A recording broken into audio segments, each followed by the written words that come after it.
Olá, irmãos e irmãs, muito bem-vindos a mais um momento de meditação do Santo Evangelho com o Padre Luciano de Almeida. Hoje, quarta-feira, dia 16 de março, segunda semana do tempo da Quaresma. Estamos aí caminhando em direção à Páscoa. E como está a sua observância da Quaresma? Você tem cumprido os seus propósitos?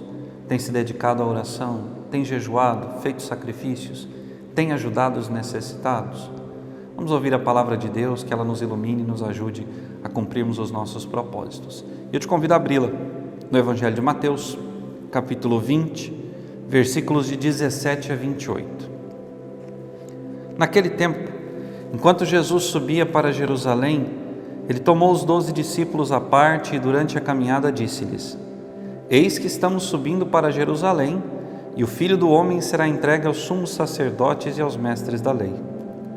Eles o condenarão à morte e o entregarão aos pagãos para zombarem dele, para flagelá-lo e crucificá-lo. Mas no terceiro dia ressuscitará. A mãe dos filhos de Zebedeu aproximou-se de Jesus com seus filhos e ajoelhou-se com a intenção de fazer um pedido. Jesus perguntou: O que tu queres? Ela respondeu: Manda que estes meus 2 filhos se sentem no teu reino, um à tua direita e outro à tua esquerda. Jesus então respondeu-lhes: Não sabeis o que estáis pedindo. Por acaso podeis beber o cálice que eu vou beber? Eles responderam: Podemos. Então Jesus lhe disse: De fato vós bebereis do mesmo cálice, mas não depende de mim conceder o lugar à minha direita ou à minha esquerda. Meu Pai é quem dará esses lugares àqueles para os quais Ele os preparou. Quando os outros 10 discípulos ouviram isso, ficaram irritados contra os 2 irmãos. Jesus, porém, chamou-os e disse: Vós sabeis que os chefes das nações têm poder sobre elas e os grandes as oprimem. Entre vós não deverá ser assim. Quem quiser tornar-se grande, torne-se vosso servidor. Quem quiser ser o primeiro, seja vosso servo. Pois o Filho do Homem não veio para ser servido, mas para servir e dar a vida como resgate em favor de muitos. Palavra da salvação, glória a vós, Senhor. Vejam, meus irmãos, o tempo da Quaresma, esse tempo de conversão, de mudança de vida, é um tempo em que a igreja vai nos apresentando diversas situações que são parte do nosso dia a dia, situações de pecado, situações de vícios que nós temos, que precisam ser eliminados da nossa alma, da nossa vida, para que nós realmente correspondamos ao projeto de Deus. Hoje, o Senhor mostra aqui nesse Evangelho que Mateus nos apresenta, o desejo de poder, de status, de reconhecimento, a ganância pelo ser visto, pelo ser importante. Ora, isso aconteceu entre os mais próximos de Jesus, os discípulos, os filhos de Zebedeu, Tiago e João.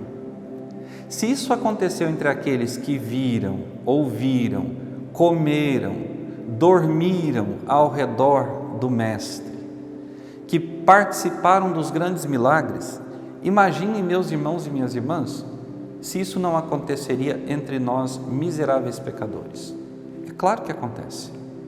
Nós sabemos que há homens e mulheres entre nós que fazem o possível e o impossível para serem reconhecidos, que usam da autoridade que lhes foi conferida pela igreja ou até mesmo pelo mundo para subjugar os seus, que não sabem se portar como servidores, mas pelo contrário, querem ser autoridade.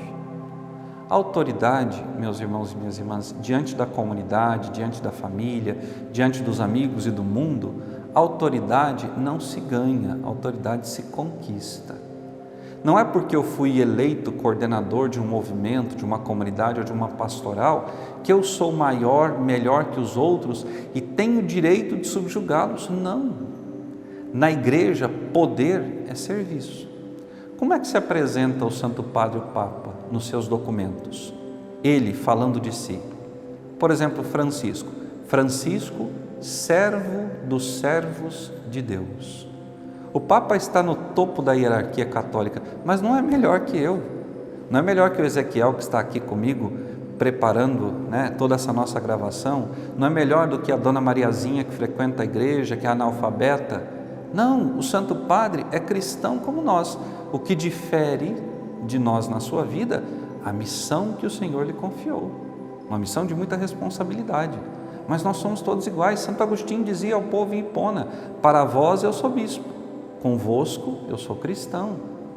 Portanto, esse desejo de grandeza não pode fazer parte da vida do cristão, porque o cristão que quer ser grande acaba perdendo a graça do céu, porque o céu é para os humildes, para os pequenos. O Senhor, no outro trecho do Evangelho, diz: Deus não revelou os seus planos de amor aos sábios e entendidos, mas aos pequeninos. E quando se fala aqui em pequeninos, deve-se entender humildes. Eu e você temos sido humildes? Nós temos querido aparecer ou queremos que o Senhor apareça através de nós? Existe uma diferença muito grande quando eu faço, eu sou bom, eu ajudo, eu coordeno, eu isso, eu aquilo. Existe o outro lado. Deus faz através de mim, Deus mostra o caminho, Deus pede que eu faça em nome dEle. Quando eu estava no seminário, cursando a teologia, nós rezávamos uma vez por semana uma ladainha chamada Ladainha da Humildade. Confesso aos senhores e senhoras que na primeira vez que rezei aquela ladainha com toda a comunidade, eu achei muito estranha, porque os pedidos eram os seguintes: do desejo de ser amado, livrai-me, Senhor. Do desejo de ser estimado, livrai-me, Senhor. Do desejo de ser reconhecido, livrai-me, Senhor. Do desejo de ser valorizado, livrai-me, Senhor. Do desejo de ser consultado, livrai-me, Senhor. E etc, etc, e tantas outras súplicas. Nós somos assim. Nós queremos ser amados, consultados, valorizados, compreendidos, tudo. Mas quem tem que ser amado, valorizado, consultado é Deus. E Deus, através de nós, do nosso coração, humildemente forjado pela sua graça e o seu amor, Deus, através de nós, fala ao mundo e é amado pelo mundo. Se Deus não é amado hoje como deveria, é porque nós não temos amado a Deus. É porque nós temos colocado outros interesses no coração que não o de fazer Deus conhecido e amado. No último final de semana eu estava com os meus paroquianos reunidos em assembleia e eu dizia a eles: qual é a nossa grande missão enquanto comunidade? Fazer Jesus conhecido e amado. Mas Jesus só será conhecido e amado pelas atitudes coerentes de cada um de nós. Se não houver coerência e humildade na nossa vida, Jesus nunca vai ser conhecido e nunca vai ser amado. Te convido nesse dia de hoje a revisar a sua vida e a perguntar-se se você quer ser reconhecido, consultado, valorizado, ou se você quer que Deus, através da sua pessoa, seja reconhecido, valorizado, consultado. Aqueles que se exaltam serão derrubados, mas aqueles que se fazem humildes serão exaltados por Deus. Basta ver a história dos santos e santas. Que Deus te abençoe e até amanhã. Eu venho agradecer a todos que estão nos ajudando com as suas doações financeiras a manter no ar este canal. Agradeço a você também que está nos acompanhando, assistindo os vídeos, curtindo, compartilhando, para que a palavra de Deus possa chegar a mais e mais corações. Para você que chegou hoje, eu te convido a se inscrever, ativar o sininho de notificações, para que você não perca nenhum de nossos vídeos diários de meditação da Palavra de Deus. Meu muito obrigado a todos, que Deus os abençoe pelo apoio e até logo.